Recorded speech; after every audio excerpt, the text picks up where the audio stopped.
Remember when Extreme Rules wasn't actually that bad of a pay-per-view? I mean, I know all pay-per-views suck these days anyway, and pay-per-views always used to suck anyways, and, like, bullshit, but whatever. But, like, Extreme Rules at least had Brock Lesnar's return before when he fought John Cena. It used to be a pay-per-view where feuds got settled under stipulation matches that actually mattered, like Last Man Standing or I Quit, and those other cool, edgy stipulations that they do sometimes. They had Brock Lesnar and Triple H before. You had The Shield versus Evolution. Extreme Rules wasn't all that bad before. And now here we are in 2017, and Extreme Rules looks like it could be the worst pay-per-view of the year. There's just nothing good about this pay-per-view. There's not a single thing on it that's good.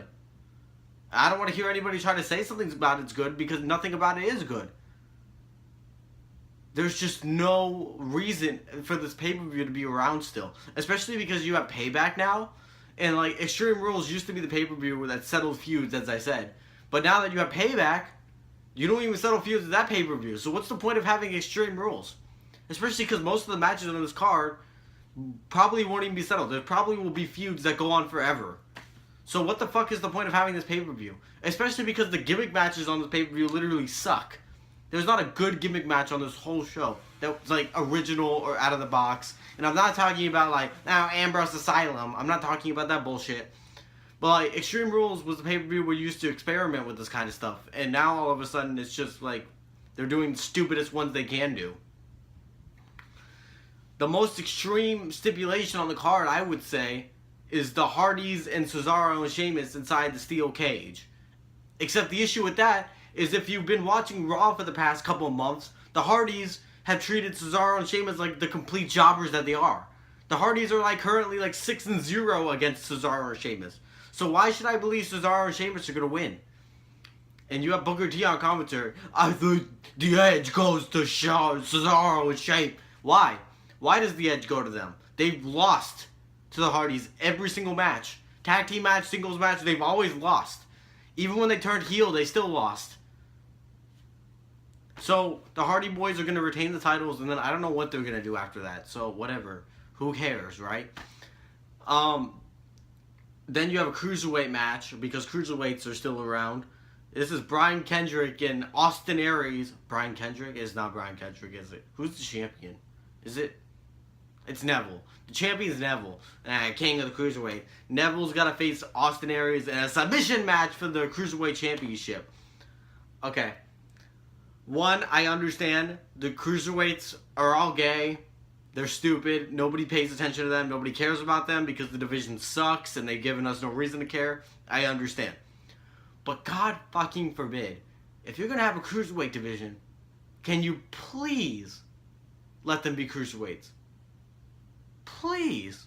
Is that so much to ask for? To have a Cruiserweight division with actual Cruiserweights doing Cruiserweight things?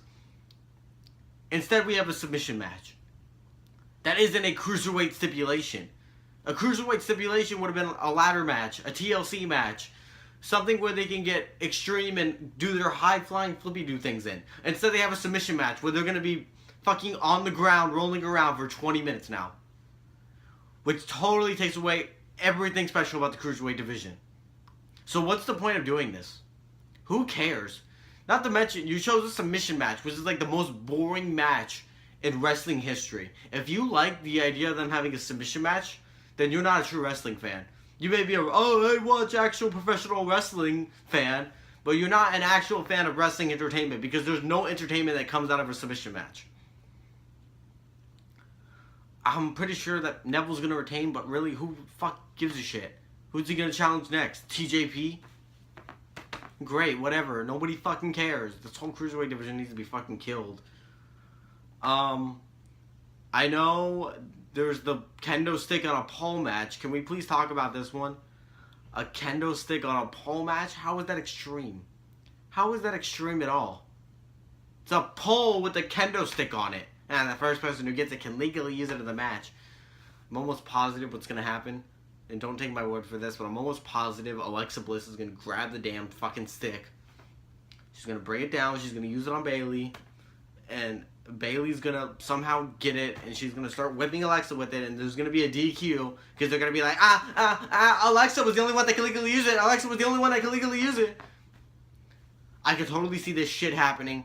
It's stupid. It's dumb. There's no fucking reason for it, but if you want to do it, go ahead and do it. I don't fucking care. The women's division overall is dead enough, especially after that Bailey, this is your life segment. That was worse than every single TNA Claire Lynch segment combined. That's how terrible it was. It just end this, please. I don't even care that Alexa Bliss is the champion anymore. There's no reason to care because they treat her just like basically every other heel woman on the roster. So what the fuck is the point? So do your little thing, make this feud continue to the Great Balls of Fire pay-per-view event there. Who fucking cares? I don't. There's no reason to care. You try to be edgy and cool with these women by saying, oh, they're having an extreme match, except they're having a kendo stick and a pole match, which makes them look like a joke to begin with. So why are you doing it? And don't even like try to get me started on the women's Money in the Bank ladder match, because I actually hope someone dies in that, so they never do this shit ever again. And then in a very exciting matchup that everybody fucking cares about, Alicia Fox has got to team up with Noam Dar to take on Sasha Banks and the black guy. What's his name? Rich Swann? Rich Swann, that's who it is. I have so many questions about this one. One, why all of a sudden is Rich Swann friends with Sasha Jar Jar Banks? Why? He hasn't been on the show in months. Now all of a sudden he's back and he's dancing with Sasha. Great. You guys can do the Jar Jar movement together. I don't fucking care what you do. Why the fuck is this happening? Who booked this? Who in their right mind is excited to see this happen? Who cares about this feud? Sasha Banks is dead.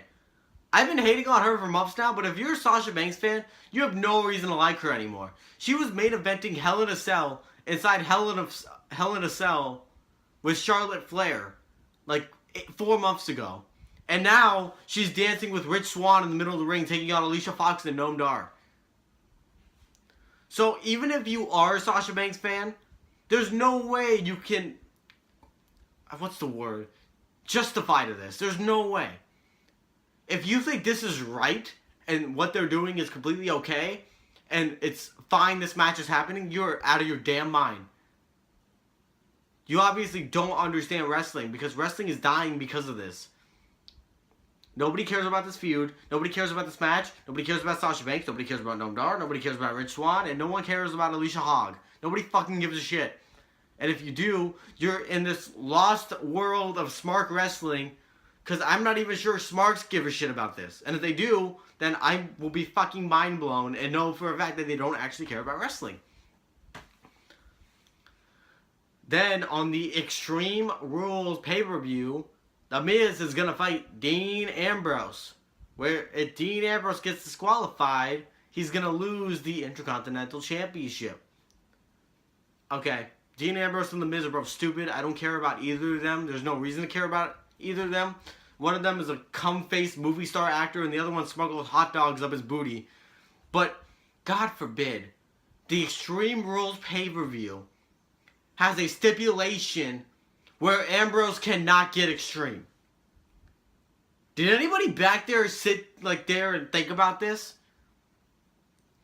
How is Kurt Angle like doing? Is Kurt Angle like too busy looking at the nudes of him on Corey Graves' phone to realize like, oh, wow, a stipulation that prevents Dean Ambrose from getting extreme at the Extreme Rules pay-per-view. Do you realize how stupid that is? It takes away from the whole gimmick of the pay-per-view you were trying to tell us. Dean Ambrose, he likes to get a little quirky sometimes and a little edgy. Miz is going to put a stop to that.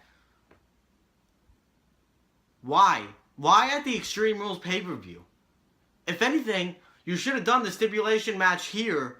Then at the next pay-per-view, done that stipulation. Have Miz come out and fucking complain, oh, I shouldn't be getting hit with weapons because I'm a movie star. Who fucking cares what he says? Nobody fucking cares about The Miz. Nobody cares about this feud. It's going to keep going anyway. You already know what's going to happen. Either A, Miz is going to get himself disqualified, or B, Maurice is going to slap The Miz. So either way, Dean Ambrose is going to lose the championship by a DQ. Who the fuck cares? The Intercontinental Championship is dead. And I don't want to hear anything about, oh, Miz will revive it. Miz didn't revive it when he had it the last time. The Miz had a feud with Dolph Ziggler. That's not reviving the championship. I don't care what you smarks out there say, Dolph Ziggler was putting in some of the best work of his career. No, he wasn't. He was screaming into a microphone, I want to be the IC champion! While Miz was just doing his gay shit as usual. I should be the star of the company. I should be the face.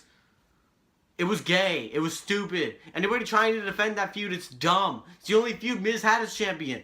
Then he lost about the Dean Ambrose, and here we are, back on Raw, same shit. Why?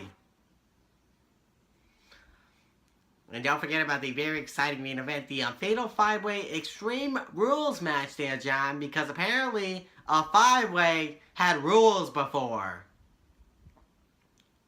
It's so stupid. And the Extreme Rules Fatal 5-Way.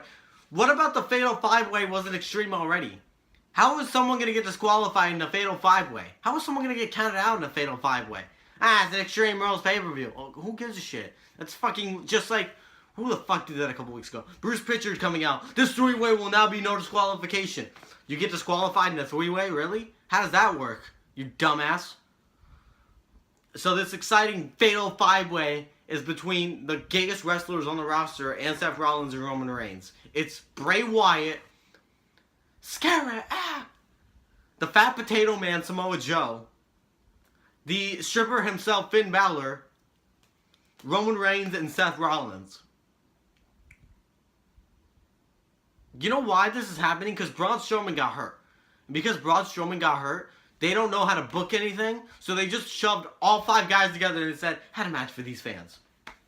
It's not cool, it's not interesting, it's not unique and dynamic for the Extreme Rules pay-per-view there, John. It's stupid. Stop with the Fatal 5-Way matches. Nobody gets a chance to shine. Nobody looks good. They all look stupid, and nobody comes out of it looking good at all. I said that twice, but I mean it. You already know how this is all going to work out. Finn Balor is going to continue feuding with Bray Wyatt because that's the feud they've already established, and if they give up on that now, I'll be shocked.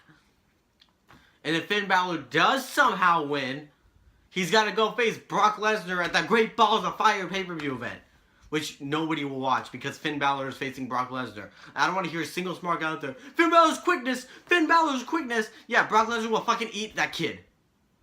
Fucking just devour him. So anybody who thinks Finn Balor has a chance of defeating Brock Lesnar, go fucking hang yourself. Stupid match. Nobody wants to fucking watch it. Stop with this shit. Fat Potato Man is gonna start feuding with Roman Reigns, and Roman Reigns has gotta defend his family. And Seth Rollins is gonna win the match, and then that's it. So we'll have 3 things coming out of this. Bray Wyatt and Finn Balor will feud. Nobody cares about that. Because it will be Bray Wyatt on the screen weekly. Finn Balor, I know your demons. I know your demon, Finn. I know. I've seen him. Except Finn Balor doesn't have a demon. He's just a cosplay warrior who paints himself. There's nothing demon-like about him. When he paints himself, he wrestles the same exact way. It's not like Kane, when he goes into demon mode and you're like, holy shit, this guy can literally wreck you. No. Finn Balor comes out and he's just in cosplay attire and he's coming out to like, for MegaCon. Great. And Bray Wyatt, nobody's going to take him seriously because he loses every match anyway. I'm going to haunt you. I'm going to... RKO! Randy wins! Oh, I'll be back to scare again. I promise you. Fat Potato Man is going to go on to feud with Roman Reigns. Roman! I will destroy you! Will protect my family against the Samoan submission machine with the power of Samoa. Who the fuck cares about that? You know Samoa Joe's not going to win either because Samoa Joe's also a jobber. Samoa Joe has wrestled all over the world. Okay, so far in this program, let me tell you what I've known about Samoa Joe. He lost to Seth Rollins at the Fastlane pay-per-view event, didn't he? I'm pretty sure he did. If he didn't, I'll be shocked. WrestleMania, he didn't even have a match on the card. Payback, he lost to Seth Rollins. So now all of a sudden we're supposed to believe he can win? Roman Reigns is going to be Universal Champion soon, so I can't say much about him. But, like, honestly, they need to do it sooner because I'm getting bored with this guy. And I don't want to see him, I'm back for you, Roman. I don't want to see that. Please stop that feud. Don't let Braun Strowman come back and do that shit, because I don't want to see that ever happen again. And then Seth Rollins will go on and challenge Brock Lesnar. That's a okay match, I guess, but really, what's the feud going to consist of? Hey guys, I slayed the king, so I'm also going to slay the beast. And Brock Lesnar's going to be like, bitch boy. There's just no reason to care anymore. Like, really, it's not fun. It's not fun anymore. You have the Hardys on this show. You have Titus O'Neil on this show. You have Roman Reigns. You have Seth Rollins. You have Dean Ambrose. And you can't use any of them properly. You can't do shit with them. And you just have this terrible ass product. I don't know what else there is to say about it. Is there any other match happening? If I had to assume if they add any last minute matches, it will be Titus O'Neil versus Kalisto. Who fuck cares? And it will be Goldust and R-Truth settling their feud. Great.